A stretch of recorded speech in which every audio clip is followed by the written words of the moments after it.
E Ucrânia vem avanços em reunião e dizem que encontro entre Lula e Zelensky ajuda a quebrar o gelo entre os dois líderes. Reportagem de Paulo Edson Fiori. Em uma rápida entrevista na saída do hotel em Nova York, o presidente Lula fez um balanço da reunião com Volodymyr Zelensky. Lula disse que reforçou ao líder ucraniano a importância do diálogo para tentar acabar com a guerra. Eu acho que foi a reunião que devia acontecer e precisava acontecer. Eu ouvi a história do Zelensky, eu disse ao Zelensky a necessidade da gente trabalhar para construir a paz. Disse para ele a necessidade de encontrar um grupo de países amigos que pudesse construir uma proposta que não fosse nem de um nem de outro, dos dois que estão em guerra, e de que a negociação numa mesa, de diálogo é muito mais barato do que uma guerra, não tem vítima, não tem morte e não tem tiro. Disse ao presidente Zelensky que era importante construir a possibilidade de construir uma mesa de negociação, parar com a guerra e ver se a gente consegue encontrar solução. O presidente admitiu, no entanto, que um entendimento entre Zelensky e Vladimir Putin não é simples. Eu sei que é difícil, tanto para ele quanto para o Putin. Eu já mandei o Celso Amorim à Rússia e à Ucrânia, mas eu acho que esse é o único caminho que vai encontrar solução. O caminho do diálogo, o caminho da paz, o caminho da conversa. Ninguém vai ter 100% numa guerra. Ninguém consegue ganhar tudo.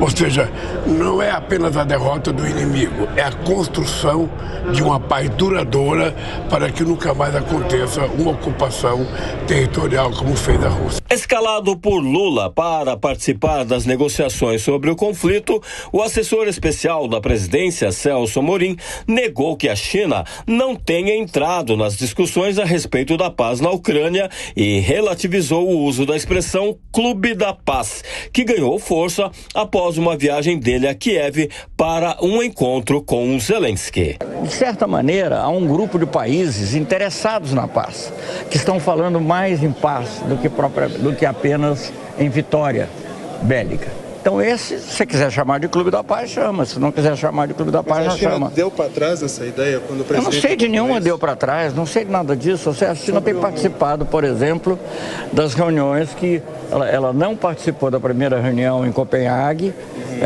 com os ucranianos, foi organizada basicamente pelos Estados Unidos e pelos ucranianos.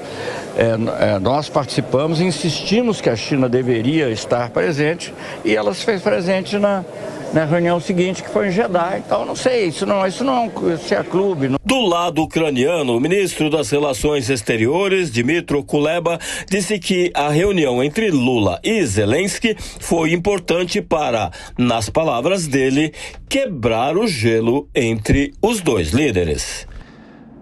Bom, para comentar as notícias do dia, já temos aqui Cláudio Dantas e também Luiz Felipe Dávila. Dávila, começando por você, esse encontro traz algum avanço, apara algumas arestas em relação a declarações anteriores do presidente Lula ou não?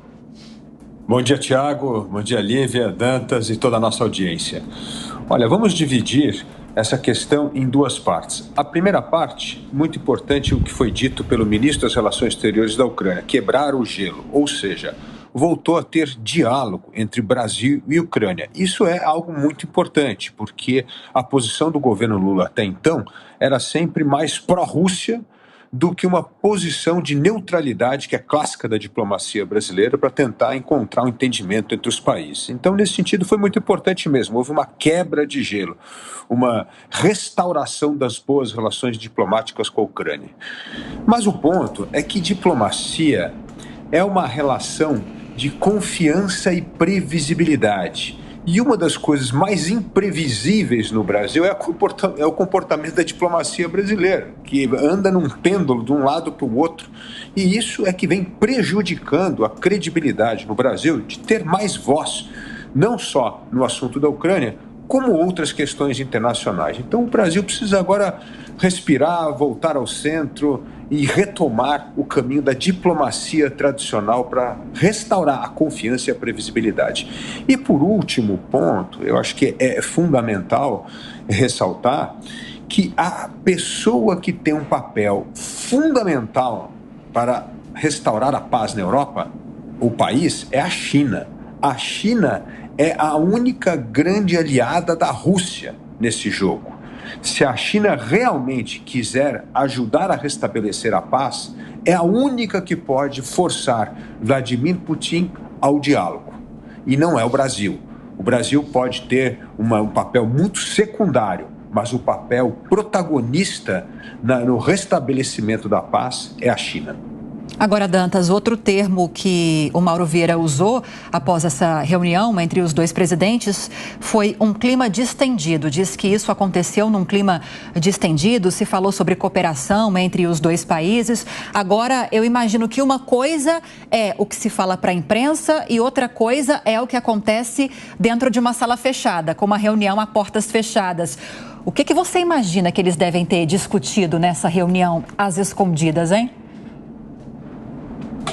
Bom dia, Lívia. Bom dia, Tiago. Bom dia, Felipe, e a toda a nossa audiência. Olha, já cobrindo diplomacia há pelo menos 20 anos, eu posso te dizer, Lívia, que isso aí é um discurso protocolar. Aliás, a reunião foi uma reunião também bastante protocolar.